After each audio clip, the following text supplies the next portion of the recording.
నమస్కారం సామాన్యుడు TV news కి స్వాగతం. ఈనాటి వార్తా విశేషాలు. గుంటూరు జిల్లాలో జరిగిన రోడ్డు ప్రమాదంపై ముఖ్యమంత్రి చంద్రబాబు నాయుడు విచారం వ్యక్తం చేశారు. కూలీలతో వెళ్తున్న ఆటోని బుడంపాడు సమీపంలో ఆర్టీసీ బస్సు ఢీకొని ముగ్గురు వ్యవసాయ కూలీలు మృతి చెందడంపై ఆవేదన వెళ్లిబుచ్చారు. కూలీ పనుల కోసం వెళ్తున్న మహిళలు ప్రమాదంలో ప్రాణాలు కోల్పోవడం తీవ్ర విచారకరమని తెలిపారు. మృతులు అరుణకుమారి, నాంచారమ్మ, సీతారామమ్మ కుటుంబాలని ఆర్థికంగా ఆదుకుంటామని సీఎం హామీ ఇచ్చారు. ప్రమాదంపై దిగ్భ్రాంతి వ్యక్తం చేసిన మంత్రి లోకేష్ మృతుల కుటుంబ సభ్యులకు ప్రగాఢ సానుభూతి తెలిపారు.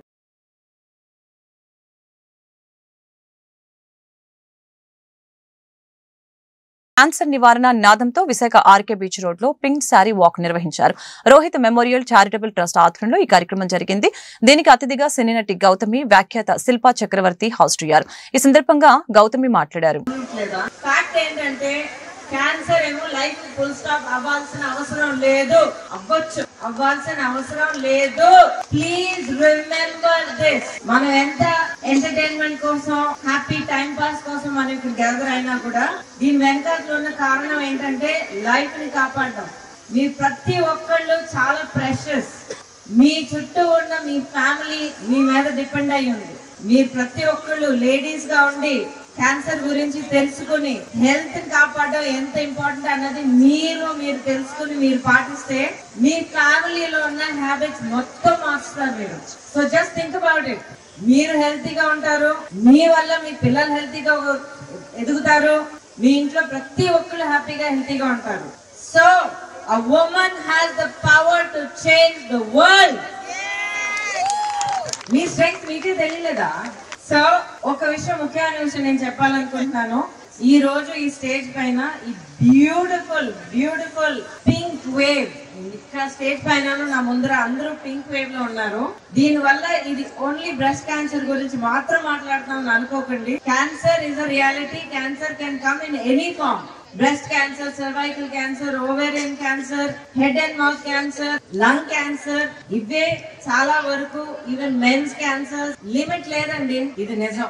సో ఈ నిజాన్ని మనం అర్థం చేసుకుని యాక్సెప్ట్ చేస్తే క్యాన్సర్ వచ్చినా కూడా దాన్ని ఫైట్ చేసి ట్రీట్మెంట్ తీసుకుని గెలిచి వచ్చి నాలాగా 20 ఏళ్ల తర్వాత నిలబడి ఇలా మాట్లాడొచ్చు. సో ప్లీజ్ మీ హెల్త్ విషయంలో చాలా చాలా సెల్ఫిష్ గా ఉండండి.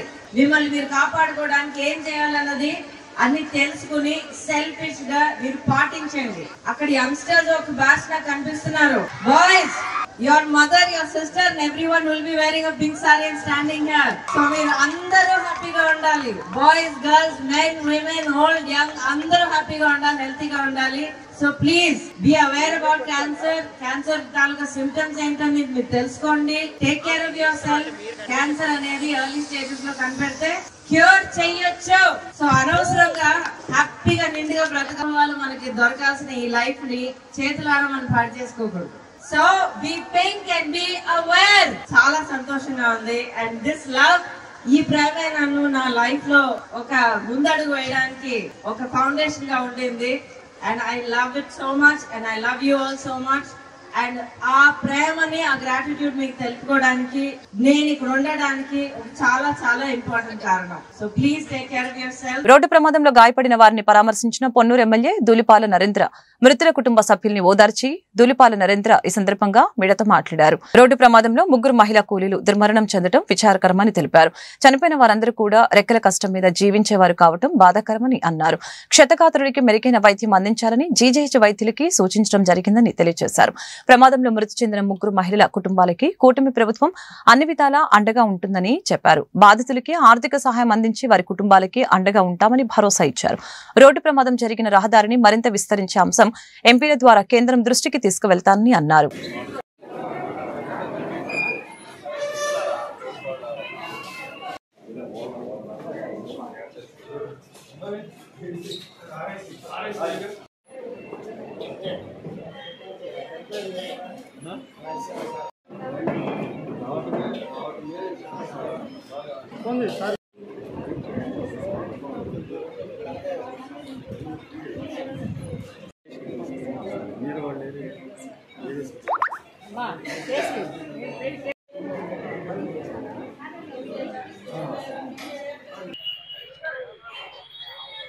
బతుకు తెరువు కోసం పనికి వెళ్తూ ఉండగా బుడంపాడు నారాకోడూరు మధ్య యాక్సిడెంట్ అవటం జరిగింది. అక్కడే 3 మహిళలు చనిపోవటం, మిగతా వాళ్ళకి గాయాలైనవి. ఇప్పుడే బాధితులందరినీ కూడా పరామర్శించడం జరిగింది. ఎందుకంటే చాలా దురదృష్టకరమైన సంఘటన ఇది. చనిపోయిన కుటుంబాలు రోజువారీ కష్టపడి పనిచేస్తే బతికే కుటుంబాలు, అటువంటి ఆత్మీయుల్ని కోల్పోయిన పరిస్థితి, కుటుంబంలో ఉన్న ఆత్మీయుల్ని కోల్పోవటం, ఆ కుటుంబాలు కన్నీరు మున్నీరై బాధపడతా ఉన్న పరిస్థితి చూడటం జరిగింది. అలాగే ఇప్పుడే జీజీహెచ్ సూపరింటెండెంట్ గారు కూడా రావటం జరిగింది. వారికి కూడా చెప్పాం, ఎవరైతే హాస్పిటల్లో జాయిన్ అయ్యారో వారికి మెరుగైన వైద్యం అందే విధంగా ఎప్పటికప్పుడు సంబంధిత రెవెన్యూ అధికారులు అలాగే హాస్పిటల్ సూపరింటెండెంట్ గారు బాధితులకి మెరుగైన వైద్యం అందించే విధంగా చేయాలని చెప్పి వారిని కోరాం. అలాగే చనిపోయిన కుటుంబాలు ఎవరైతే ఉన్నారో ప్రభుత్వం దృష్టికి తీసుకువెళ్తాం. ఆ కుటుంబాలకి ముఖ్యమంత్రి గారి దృష్టికి కూడా తీసుకువెళ్ళి ఆ కుటుంబాలకి ఆర్థిక సహాయం అందించే విధంగా, పోయిన మనుషులను అయితే మేము తిరిగి తీసుకురాలేం కాబట్టి ఆ కుటుంబాలకి ఆర్థిక సహాయం అందించే విధంగా ప్రభుత్వం దృష్టికి తీసుకువెళ్ళి ఆ కుటుంబాలకి తోడ్పాటును అందించే విధంగా పనిచేయడం జరుగుతుంది. అదేవిధంగా చనిపోయిన కుటుంబాలు ఏవైతే ఫార్మాలిటీస్ కూడా తొందరగా పూర్తి చేసి ఆ కుటుంబాలు చనిపోయిన వారి యొక్క మృతదేహాలని త్వరితగతిన అందించే విధంగా చేయాలని అటు పోలీసు వారిని అలాగే రెవెన్యూ యంత్రాంగాన్ని, హాస్పిటల్ సూపరింటెండెంట్ గారిని కూడా తొందరగా పోస్ట్మార్టం ముగించి ఆ కుటుంబాలకు అందజేసే విధంగా చేయాలని చెప్పి కోరాం. ఎవరైతే బాధిత కుటుంబాలు ఉన్నారో వాళ్ళకి ఈ కూటమి ప్రభుత్వం పూర్తి స్థాయిలో అందుబాటులో ఉంటుందని చెప్పి కూడా తెలియజేస్తా ఉన్నాం. గతంలోనే ఎందుకంటే మేము అధికారులతో కూడా సంప్రదించడం జరుగుతూ ఉంది. ఏదైతే ఆ రోడ్డు బుడంపాడు మీదుగా పొన్నూరు వెళ్లే రోడ్డు ఏదైతే ఉందో నేషనల్ హైవేస్ వారిని అప్గ్రేడేషన్ కింద ప్రతిపాదనలు వెళ్ళినాయి, కానీ కేంద్రం దగ్గర అవన్నీ కూడా పెండింగ్లో ఉన్నాయి. ఎందుకంటే రాష్ట్రంలో ఉన్న రోడ్లు తీసుకుంటే అత్యంతమైన వెహికులర్ ట్రాఫిక్. ఎందుకంటే గతంలో కూడా నేను ఎన్నో సంఘటనలు చూసా. 14-19 మధ్య విజ్ఞాన్ వెళ్ళే పిల్లలు ఒక మోటార్ సైకిల్ మీదే 3 పిల్లలు వెళ్తా కూడా స్పాట్లో చనిపోయారు. అటువంటి సంఘటనలు గతంలో మేము చూసాం. దాన్ని దృష్టిలో పెట్టుకునే 7 మీటర్ల రోడ్డుని 10 మీటర్లకు మేము విస్తరించడం జరిగింది. దీనివల్ల ఏంటంటే ఇప్పుడు 3 వెహికల్స్ సమాంతరంగా వెళ్లే అవకాశం ఉంది ఆ రోడ్డు మీద. కానీ ఏంటంటే ఇవాళ వెహికులర్ ట్రాఫిక్ పెరిగిన నేపథ్యంలో మాకున్న డేటా ప్రకారం కూడా దాదాపు 22,000 వెహికల్స్ ఆ రోడ్డు మీదుగా ప్రయాణించే ఇది ఉంది. కాబట్టి ఆ నేపథ్యంలో నేషనల్ హైవేస్ కింద అప్గ్రేడేషన్ చేయాల్సిన ప్రధానమైన రోడ్లో కూడా అది ఉంది. అది మన ఎంపీ గారు, కేంద్ర మంత్రి గారి దృష్టికి కూడా తీసుకెళ్లాం. జీబీఎస్ వ్యాధిపై ప్రజలు ఆందోళన చెందవలసిన అవసరం లేదని, ఇదేమి అంటువ్యాధి కాదని మంత్రి డోలా బాలవీరాంజనేయ స్వామి తెలిపారు. జీబీఎస్ వ్యాధితో ప్రకాశం జిల్లా మహిళ మృతి చెందిన ఘటనపై మంత్రి స్పందించారు. ఈ వ్యాధికి అన్ని ఆసుపత్రుల్లో మందులు అందుబాటులో ఉన్నాయని తెలిపారు. ఎవరికైనా వ్యాధి లక్షణాలు ఉన్నట్లయితే డాక్టర్లు వెంటనే తగిన వైద్యం అందించాలని ఆదేశించారు. ప్రజారోగ్య సంరక్షణకి కూటమి ప్రభుత్వం మొదటి ప్రాధాన్యత ఇస్తుందని స్పష్టం చేశారు. అధికార యంత్రాంగం అంతా అప్రమత్తంగా ఉండాలని, వ్యాధిపై ప్రజల్లో ఉన్న అపోహలు తొలగించాలని సూచించారు. ఇది సహజంగా ఉండేటువంటి ఆటో ఇమ్యూన్ డిసీజ్. ఇది ఈ రోజు కొత్తగా వచ్చిందేం కాదు, ఎప్పటి నుంచో ఉన్నటువంటి డిసీజ్ ఇది. వైద్యులందరినీ, ప్రభుత్వ వైద్యులు కావచ్చు, ప్రైవేట్ వైద్యులు కావచ్చు, ఎవరికైనా కానీ సిండ్రోమ్ లక్షణాలు ఏమైనా ఉన్నట్లయితే ప్రత్యేకంగా గమనించి తగిన వైద్యం అందించే విధంగా మీరు సహకరించండి. ప్రభుత్వం, ముఖ్యమంత్రి, అదేవిధంగా వైద్య ఆరోగ్య శాఖ మంత్రి కూడా వీటి మీద సమీక్ష చేసుకున్నారు. ఈ వ్యాధికి అవసరమైనటువంటి ఇమ్యునోగ్లోబులిన్స్ కూడా ప్రభుత్వ ఆసుపత్రుల్లో అందుబాటులో పెట్టారు. ఎక్కడా కూడా ఇటువంటి ఇబ్బందులు వచ్చినప్పుడు భయపడకుండా ఉండాల్సినటువంటి పరిస్థితి ఉంది. కానీ ఇది అంత పెద్ద భయభ్రాంతులకు గురి చేయాల్సిన అవసరం కూడా కాదని తెలియజేసుకుంటూ ప్రజలు ధైర్యంగా ఉండండి. వైద్యులు మాత్రం మరొకసారి కూడా విజ్ఞప్తి చేస్తున్నాం, గమనించి ట్రీట్మెంట్ సకాలంలో అందే విధంగా చర్యలు తీసుకోవాలి. వల్లభనేని వంశీ చేసిన అనుచిత వ్యాఖ్యలని వైఎస్ జగన్ ఖండించకపోగా మద్దతు ప్రకటించారని రాష్ట్ర minority affairs advisor Mohammed Ahmed Sharif గుర్తు చేశారు. వైసీపీలా కూటమి ప్రభుత్వం రాజకీయ కక్ష సాధింపులకి పాల్పడటం లేదని స్పష్టం చేశారు.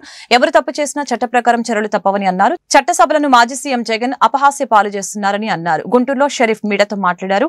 నిండు సభలో తనని అవమానించారని చెప్పారు. త్వరలో జరగనున్న ఎమ్మెల్సీ ఎన్నికలు ఏకపక్షంగా ఉంటాయని తెలియజేశారు. కూటమి అభ్యర్థుల విజయం సాధిస్తారని ధీమా వ్యక్తం చేశారు. చంద్రబాబు పాలన పట్ల ప్రజలు సంతోషంగా ఉన్నారని వివరించారు. ఇది ప్రభుత్వ పరంగా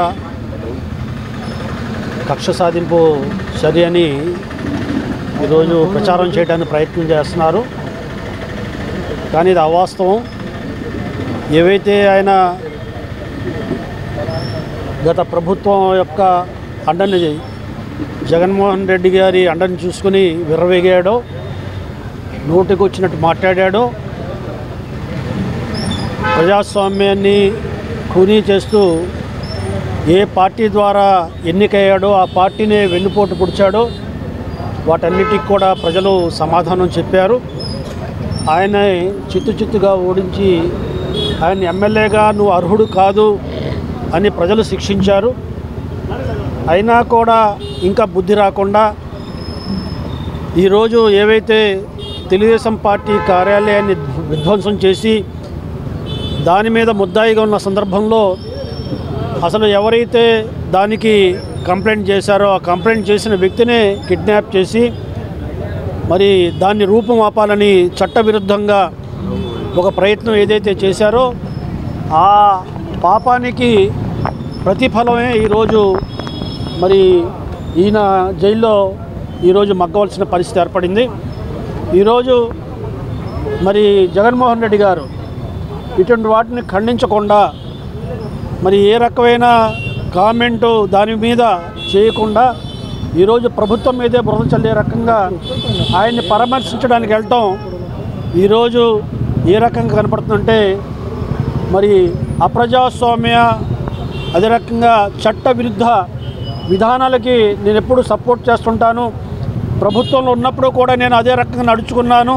ఈరోజు ప్రభుత్వంలో లేకపోయినప్పటికి కూడా ఎవరైనా చట్టవిరుద్ధంగా ప్రవర్తిస్తే దాన్ని నేను సహకరిస్తాను, సమర్థిస్తాను అన్నట్టుగా ఈనాడు వంశీ గారిని సమర్థించడం ఇది చట్ట వ్యతిరేక విధానాలకి బాసట పలకడం తప్ప మరొకటి కాదని ఈ సందర్భంగా నేను మనవి చేస్తున్నాను.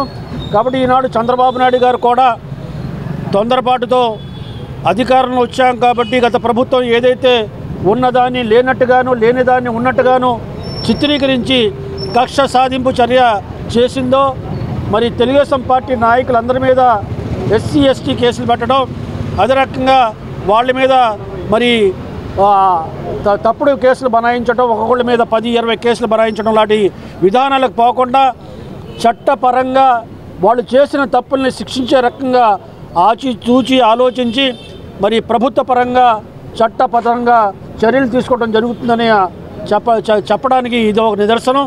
8 నెలలుగా మరి ప్రభుత్వంలో ఉన్నప్పటికీ కూడా ఎవరి మీద కూడా కక్ష సాధింపు చర్య కాకుండా వాళ్ళు చేసిన తప్పులని ఎండగట్టే రకంగా ప్రభుత్వ పరంగా ద్విచక్ర వాహనాలని చోరీ చేసే 2 నిందితుల్ని గుంటూరు జిల్లా పోలీసులు చాకచక్యంగా అరెస్టు చేశారు.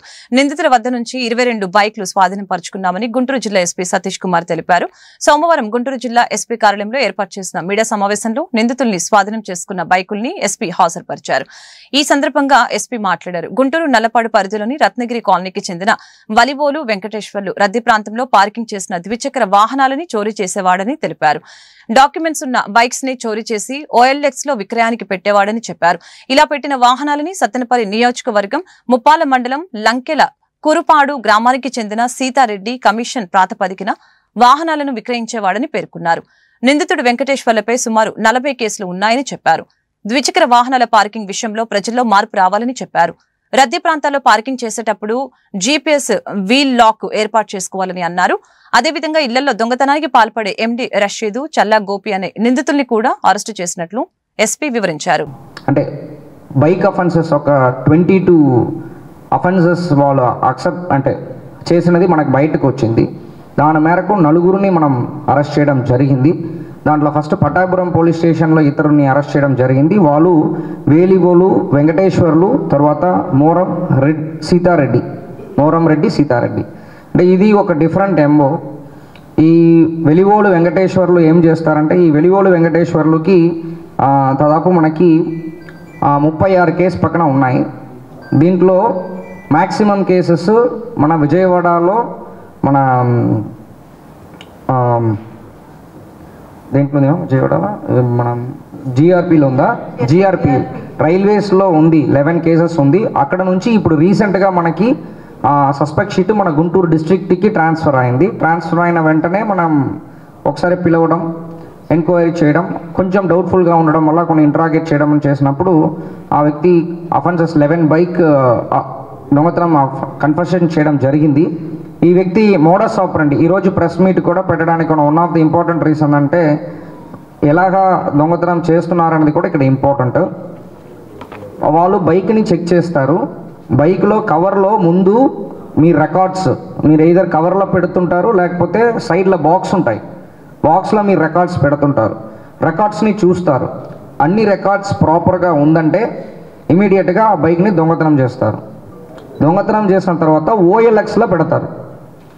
బికాస్ ఓఎల్ఎక్స్లో పెట్టాలంటే మీకు డాక్యుమెంట్స్ అన్నీ కంపల్సరీ. ఓఎల్ఎక్స్లో పెట్టిన తర్వాత ఈ A2 అని చెప్పేసి మనం ముందేనే ఆల్రెడీ ఒకసారి వార్నింగ్ ఇచ్చాము. రిసీవర్స్ అంటే with knowledge, with intention, with knowledge వాళ్ళకు ఉందని అనుకోండి, ఖచ్చితంగా వాళ్ళని కూడా మనం అరెస్ట్ చేస్తామని చెప్పడం జరిగింది. సో ఆ బేస్ చేసుకొని మోరంరెడ్డి సీతారెడ్డిని మనం అరెస్ట్ చేయడం జరిగింది. ఆ వ్యక్తి 8 బైకులు కొనుక్కున్నారు. ఈ వ్యక్తి ఓఎల్ఎక్స్లో పెడతారు, ఆ వ్యక్తి ఓఎల్లో కొనుక్కుంటారు. కొనుక్కొని ఇంకా తక్కువ రేటుగా అమ్ముకుంటారు అనమాట. అంటే తక్కువ రేట్లో వాళ్ళు ఇది ఒక ఎంబో లాగా, అంటే ఒక మోడస్ ఆపరండి లాగా వీళ్ళు చేయడం అనేది జరుగుతుంది. సో ఇది అందరికి కూడా తెలియాలి. అంటే నేను ఫస్ట్ నుంచి కూడా ఒక పాయింట్ ఏం చెప్తున్నామంటే, వీల్ లాక్ అనేది మీరు అందరూ కొనుక్కోమని చెప్తున్నాం, కానీ అది మీరు ఎవరు ఇంప్లిమెంట్ చేయట్లేదు. అన్లెస్ ఆర్ అదర్వైజ్ పబ్లిక్లో చేంజెస్ రావడం వరకు కూడా అన్ని దొంగతనాలు అనేది పోలీస్ కంట్రోల్ చేయడం కూడా చాలా ఛాలెంజింగ్గా ఉంటాయి. ఇప్పుడు ఈ వ్యక్తి ఈ రోజుకి మన సస్పెక్ట్ షీట్స్ని కంటిన్యూస్గా పిలిచి ఇదన్నీ చేయడం వల్ల ఈరోజు 22 బైకుల వరకు మనం రికవరీ చేయడం జరిగింది.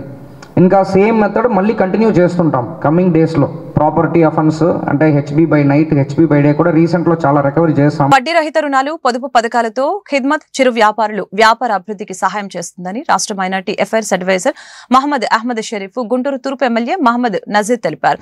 వడ్డీ రహిత సమాజం కోసం ఈ సంస్థ పాటుపడుతుందని చెప్పారు. గుంటూరు బ్రాడీపేట 2వ లైన్లో నూతనంగా ఏర్పాటు చేసిన వడ్డీ రహిత micro finance society Khidmat mutually aided cooperative credit society branch నూతన కార్యాలయాన్ని అహ్మద్ షరీఫ్, నజీర్ అహ్మద్ సోమవారం లాంఛనంగా ప్రారంభించారు. ఈ సందర్భంగా వారు మీడియాతో మాట్లాడారు. చిరు వ్యాపారులు ఖిద్మత్ సొసైటీ అందించే ఆర్థిక సేవలను సద్వినియోగపరచుకోవాలని కోరారు. ఖిద్మత్ కోఆపరేటివ్ క్రెడిట్ సొసైటీ పనితీరుని, సాధించిన ప్రగతిని ఈ సందర్భంగా వివరించారు. కార్యక్రమంలో సంస్థ వైస్ ప్రెసిడెంట్ షౌకత్ ఫహీం సాహెబు, కరీముద్దీన్ సాహెబు, ఎండి జాహెద్, బహీర్ అహ్మద్ తదితరులు పాల్గొన్నారు. అందరికీ నమస్కారం. అస్సలాము అలైకుం. Khidmat mutually aided cooperative credit society limited పేరుతో గుంటూరు నగరంలో రెండో బ్రాంచ్ ఈరోజు కొత్తగా బ్రాడీపేటలో ప్రారంభించుకోవడం జరుగుతూ ఉంది.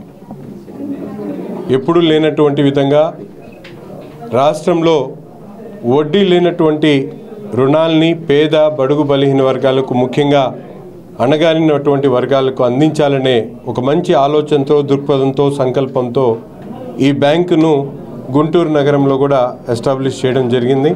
దాదాపు 600 కోట్ల రూపాయల టర్నోవర్తో 3 రాష్ట్రాల్లో 41 బ్రాంచీలతో వడ్డీ లేనటువంటి రుణాల్ని సామాన్య ప్రజలకు అందించేటువంటి ఒక మహత్తరమైనటువంటి కార్యక్రమాన్ని ఖిద్మత్ బ్యాంక్ గత 8 సంవత్సరాల నుంచి చేపడుతున్నటువంటి పరిస్థితులు.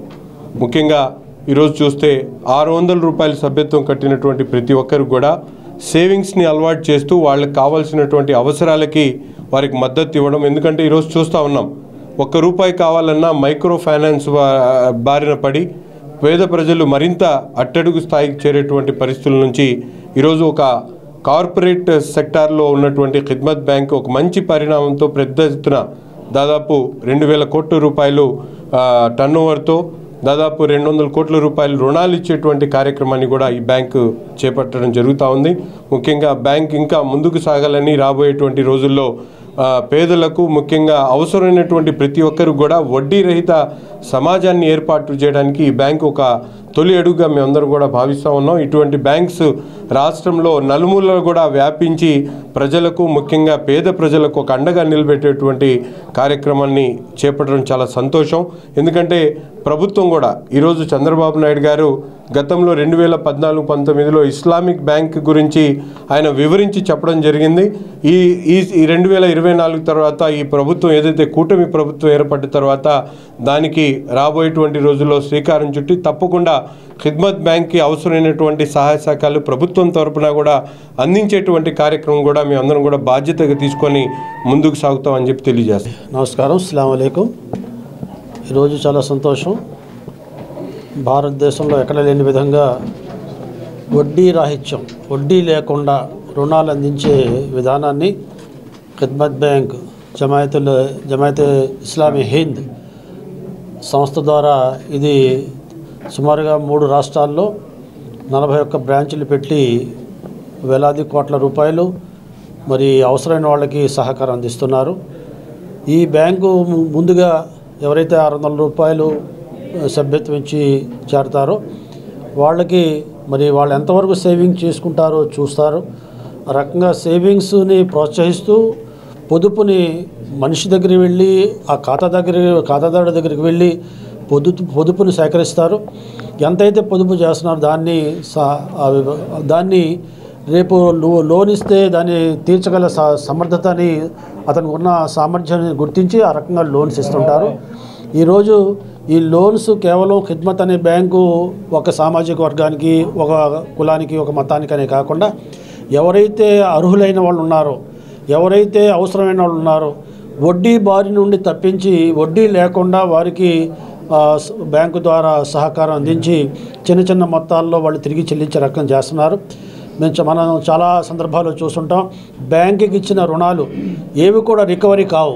కానీ ఇక్కడ 98% రికవరీ రేటు ఉంది. కేవలం 2% మాత్రమే రికవరీ రేట్లు లేదు. కాబట్టి ఇది చక్కటి విధానం.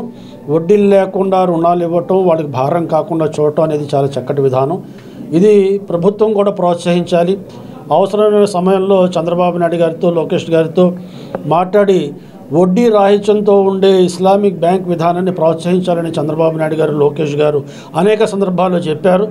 కాబట్టి దీన్ని ఒక కేస్ స్టడీగా తీసుకొని దీన్ని ప్రోత్సహించాలా, వీళ్ళకి సహకారం చేయాలా, లేకపోతే ఇలాంటి మరి సొసైటీలు బ్యాంకింగ్ సొసైటీలో నిర్వహించే విధానాన్ని వేరే చోట కూడా మనం ప్రోత్సహించడానికి అవకాశం ఉందేమో అది కూడా చూసి మరి వడ్డీ రాహిత్యమైన రుణాలు పేదవారికి, చిన్న చిన్న వ్యాపారాలు చేసే వాళ్ళకి అందించడానికి మరి వీళ్ళు చేస్తున్న విధానాన్ని రేపు కూడా స్టార్ట్ అవడం జరిగింది. 44 బ్రాంచీలతో ఇప్పుడు ముందుకు సాగుతుంది. దాదాపు 1,00,000 మంది నెట్వర్క్ కలిగినటువంటి వ్యవస్థగా ఇప్పుడు ముందుకు సాగుతుంది. రాబోయే రోజుల్లో ఒకటి వడ్డీ రహిత పొదుపు, అదేవిధంగా రుణాలు. రెండో ప్రోడక్ట్ ఏంటంటే ఎవరైతే ఎడ్యుకేషన్ పర్పస్ అదేవిధంగా ఇల్నెస్తో ఉన్నారో వాళ్ళకి కూడా గోల్డ్ బేస్డ్ లోన్ కూడా ఒక ప్రోడక్ట్గా మనం లాంచ్ చేయడం జరిగింది.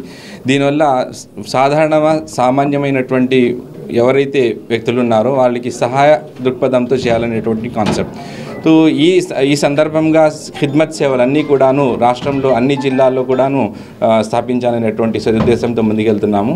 రాబోయే రోజుల్లో ఇంకా విశాఖపట్నంలో కానీ, నెల్లూరులో, ఇంకా అనంతపూర్లో సక్సెస్ఫుల్గా రన్ అవుతున్నాయి. వీటిలో కూడాను ప్రభుత్వం తరపున సహాయ సహకారాలు అందుతాయని భావిస్తున్నాం. నేషనలైజేషన్ విధానం రద్దు చేయాలని కోరుతూ గుంటూరు కార్పొరేషన్ పారిశుద్ధ్య కార్మికులు సోమవారం విధులు బహిష్కరించారు.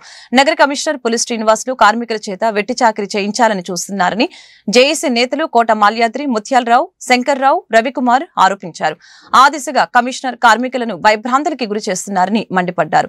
గుంటూరు నగరం విస్తరిస్తున్న నేపథ్యంలో పారిశుద్ధ్య కార్మికులను పెంచాల్సింది పోయి తగ్గించడం ఏంటని ఈ సందర్భంగా ప్రశ్నించారు.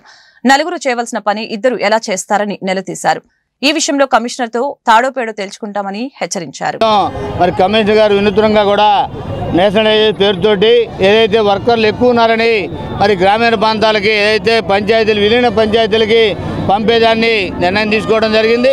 దాంట్లో భాగంగా మరి కార్మికులందరూ కూడా అక్కడికి వెళ్ళాలని చెప్పి మరి ఆర్డర్ వేయడం అయింది. దాన్ని మరి కార్మికులు తెలియజేయగా వారి దృష్టికి తీసుకెళ్దామని నాయకత్వం జేఏసీగా మరి వారి దృష్టికి తీసుకెళ్ళగలిగాం.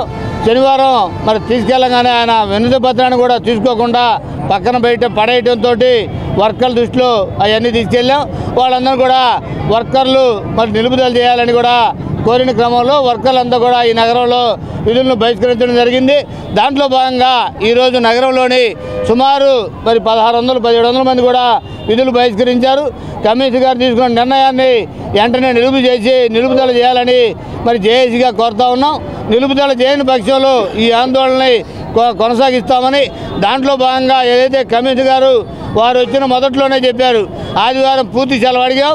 ఆదివారం సెలవుని మరి దాన్ని 2 భాగాలుగా చేసి గురువారం కొంతమందికి, ఆదివారం కొంతమంది కూడా ఇస్తామని చెప్పారు.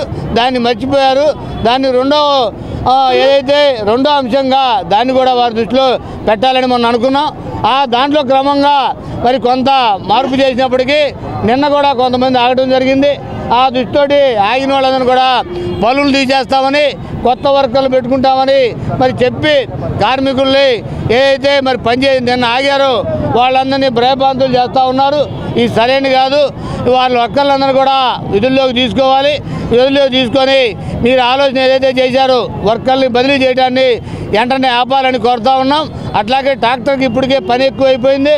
ట్రాక్టర్ వర్కర్లు 5 నుంచి 4 తీసుకొచ్చారు. 4 పోయి ఇప్పుడు 2 అంటా ఉన్నారు. ఇవన్నీ కూడా మరి సరైనది కాదు. మీ ఆలోచన విరమించుకొని కార్మిక సమస్యను పరిష్కరించాలని, లేని పక్షంలో ఈ ఏదైతే వర్కర్లు బదులుని రేషనలైజేషన్ పేరుతో కార్మికుల్ని ఓచకోత కోసి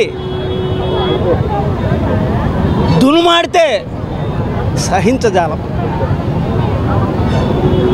రెండవది, మీరు రేషనలైజేషన్ పద్ధతిలో కొనసాగించాలంటే అది అవసరంలా. ఎందుకంటే కోవిడ్లో పనిచేసేటువంటి కార్మికులు ఉన్నారు, వాళ్ళని విధుల్లోకి తీసుకోండి. కొత్తగా బదిలీ కార్మికులు ఉన్నారు, ఇప్పటి వరకు 18 సంవత్సరాల నుంచి చెమటోడ్చి పనిచేస్తున్నటువంటి బదిలీ కార్మికులు ఉన్నారు. రూపాయి జీతంతోనే వాళ్ళు కాలం వెళ్ళిపుచ్చుతున్నారు. వాళ్ళని కూడా పర్మనెంట్గా తీసుకోండి. నీ రేషనలైజేషన్కి ఒప్పుకోండి. ఒక ట్రాక్టర్కి 4 అయితేనే 8 మంది ఉన్నారు. ఇంతకుముందు కన్నబాబు గారు ఉన్నప్పుడు కూడా 8 మందితో చేయించాం. దాన్ని 4 అన్నారు. ఓకే, దాన్ని కూడా అంగీకరించు. ఇవాళ 2 అంటారు. మీరే తెలియజేయండి. ప్రెస్ అండ్ ప్రింట్ మీడియాని అడుగుతున్నాను. ఒక ట్రాక్టర్ని 7 గంటలు పనిచేసే విధంగా 2 కార్మికులు ఊళ్ళో ఉన్న చెత్తనంతా తరలించడానికి సాధ్యం అవుతుందా? అందుకనే ఈ రేషనలైజేషన్ మాకొద్దు అని అంటున్నాం. అంతేకాదు, చనిపోయిన వాళ్ళు ఉన్నారు, కాంట్రాక్ట్ కార్మికులు, రిటైర్డ్ అయిన వాళ్ళు ఉన్నారు. వాళ్ళని పనుల్లోకి తీసుకోండి. ఆ విధంగా మీరు రేషనలైజేషన్ పద్ధతిని కొనసాగిస్తే మేము సహకరిస్తాం. రేషనలైజేషన్ పేరుతో సుమారు 256 మంది కార్మికులను వేరు ప్రాంతాలకి చేస్తూ ఉన్నారు. గతంలో కమిషనర్లు పనిచేసిన కమిషనర్లు మరి రేషనలైజేషన్ చేసి ఇప్పుడు ఉన్న కార్మికులు సర్దుబాటు చేసిన పరిస్థితి ఉంది. కానీ ఇప్పటికీ కూడా 2021లో చేసిన రేషనలైజేషన్ హౌస్ హోల్డ్ ప్రకారము ఆ లెక్కలు తీసుకొని ఇప్పుడు జనాభా పెరిగిన ప్రతిపాదన తీసుకోకుండా 256 మంది కార్మికుల్ని వేరు ప్రాంతాలకు తరలిస్తూ ఉన్నాను. దీనికి మున్సిపల్ సంఘాలుగా మేము జేఏసీగా వ్యతిరేకిస్తూ ఉన్నాము. కాబట్టి కార్మికులు అందరూ కూడా దూర ప్రాంతాలకు వెళ్ళి మరి ఇబ్బంది పడే పరిస్థితి ఉంది. అంతా కార్మికులకు మరి ఇబ్బంది పడకుండా మరి కమిషనర్ గారు సానుకూలంగా ప్రవర్తిస్తారని చెప్పేసి అనేది మేము కోరుతా ఉన్నాము. కాబట్టి కార్మికుల్ని రేషనలైజేషన్ పేరుతోటి వేరు ప్రాంతాలకు కాకుండా అదనంగా కార్మికుల్ని మరి ఊరు పెరుగుతుంది, అట్లానే జనాభా పరంగా పెరుగుతున్నారు. కాబట్టి కార్మికుల్ని అదనంగా వేయాలని చెప్పేసి అనేది మేము విజ్ఞప్తి చేస్తూ ఉన్నాము. లేని పక్షాన మరి ఇదే పద్ధతిలో కొనసాగిస్తే కార్మికులు కూడా విధులు బహిష్కరించడానికి సిద్ధంగా ఉన్నారని తెలియజేస్తూ ఉన్నాము. అలాంటి పరిస్థితి తీసుకురాకుండా కార్మికులకి మరి వారాంతపు సెలవును అమలు చేస్తారు. గారు ఏదైతే రేషనలైజేషన్ అంటున్నారో దానికి భిన్నంగా, దానికి ప్రత్యామ్నాయంగా ఉన్నటువంటి అంశాలని కమిషనర్ గారు ఆలోచించే దానికోసం, కార్మికులతోనూ కార్మిక సంఘాల నాయకులతోనూ చర్చించే దానికోసం సిద్ధంగా లేరు.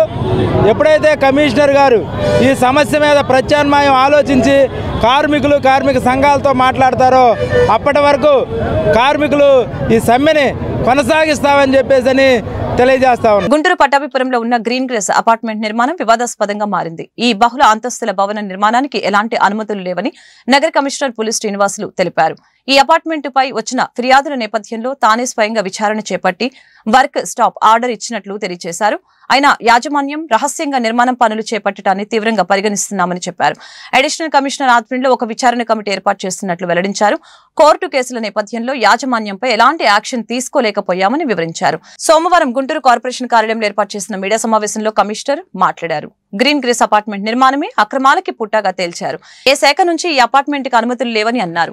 2023లో రైల్వే శాఖ ఇచ్చిన ఎన్ఓసీని రద్దు చేసుకుందని అన్నారు. అసలు కార్పొరేషన్ నుంచి ఈ అపార్ట్మెంట్ కి ఎలాంటి ప్లానే ఇవ్వలేదని స్పష్టం చేశారు. ప్రజలు కూడా అపార్ట్మెంట్స్ కొనేటప్పుడు పూర్తి వివరాలు తెలుసుకోవాలని సలహా ఇచ్చారు. గత 5 సంవత్సరాల నుంచి నగరం నడిబొడ్డున అక్రమంగా బహుళ అంతస్తుల భవన నిర్మాణం జరుగుతూ ఉంటే అధికారులు ఏం చేస్తున్నారని మీడియా ప్రశ్నిస్తే దీనిపై విచారణ జరిపిస్తామని కమిషనర్ చెప్పారు. నిర్మాణ పనులు ఆపాలని యాజమాన్యానికి సూచించిన దానికి విరుద్ధంగా అపార్ట్మెంట్ నిర్మాణ పనులు చేపట్టడమే కాకుండా గృహ ప్రవేశం జరగడంపై లీగల్ గా యాక్షన్ తీసుకుంటామని ఈ సందర్భంగా తెలిపారు.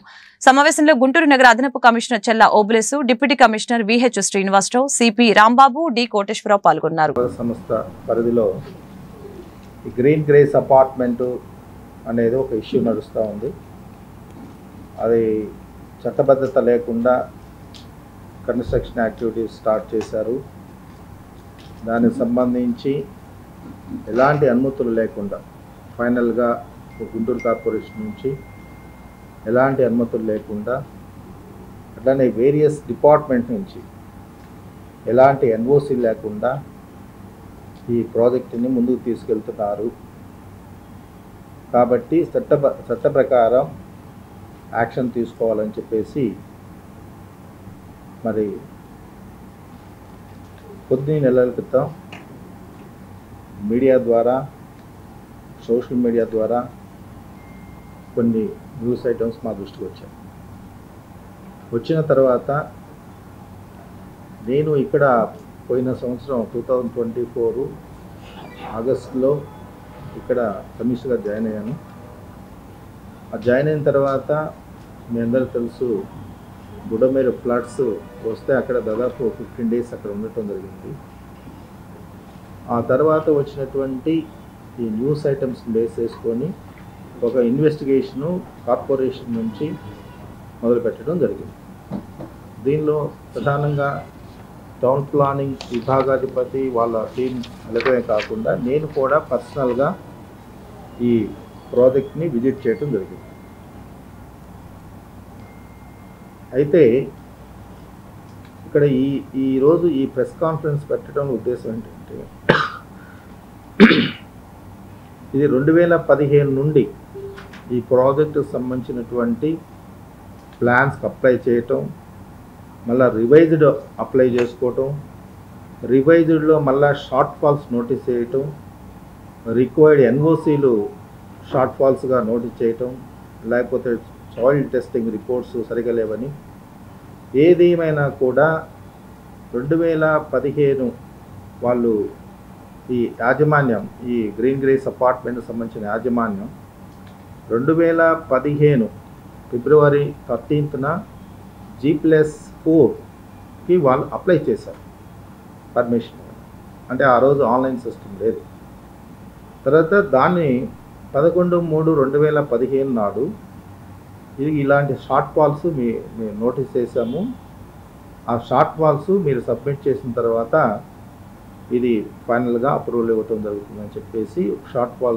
గుంటూరు జిల్లాలో గంజాయి విక్రయాలపై ఉక్కుపాదం మోపుతున్నామని జిల్లా ఎస్పీ సతీష్ కుమార్ తెలిపారు. ఈ విక్రయాలపై నిరంతర నిఘా ఉంటుందని చెప్పారు.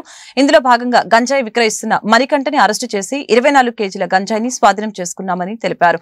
సోమవారం ఎస్పీ కార్యాలయంలో ఏర్పాటు చేసిన మీడియా సమావేశంలో సతీష్ కుమార్ ఈ కేసు వివరాలను వెల్లడించారు. లంబసింగికి చెందిన గిరిజన మహిళ చింతాల పద్మ వద్ద నుంచి మణికంఠ గంజాయి కొనుగోలు చేస్తున్నట్లు గుర్తించామని చెప్పారు. ఈ కేసులో మణికంఠ పద్మ అరెస్టు చేయడం జరిగిందని అన్నారు. గంజాయి విక్రయించిన సేవించిన కేసులు తప్పవని హెచ్చరించారు. ఈ మణికంఠని మనం అరెస్ట్ చేయడం జరిగింది.